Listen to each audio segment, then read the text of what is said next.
For almost 20 years, the idea of a cinematic universe has ruled our screens. We all know the formula.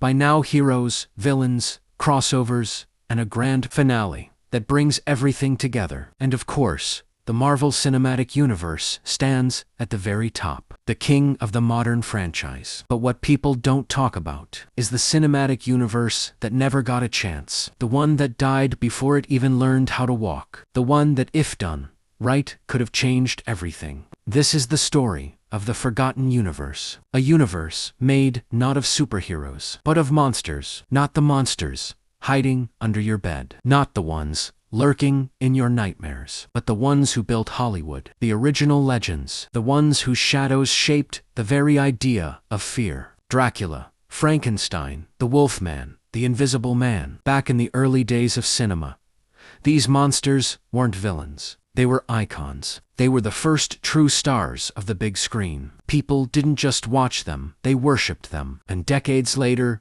Universal Pictures decided the time had come. It was time to bring these legends back. Bigger, stronger, connected. A cinematic universe that could rival Marvel. They called it the Dark Universe. Huge actors were cast. Tom Cruise, Russell Crowe, Johnny Depp, Javier Bardem. Each one lined up to play a legendary monster. It was bold. It was ambitious. It was destiny. Until it wasn't. The very first film released, The Mummy, and instead of resurrecting a new universe, it buried it. Critics attacked. Audiences ignored. And a universe that was supposed to change Hollywood died before the second movie was even written. Everyone blamed Marvel. They said people were tired of universes. They said classic monsters had no future. But here's the twist. Maybe the real reason the Dark Universe failed is because we forgot something important. These monsters were never meant to form a corporate universe. They were meant to tell human stories. Stories about fear, loneliness, power, control. Stories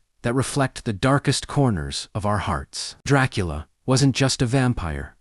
He was a symbol of temptation. Frankenstein's monster wasn't evil. He was a victim of humanity's cruelty. The Wolfman wasn't a beast.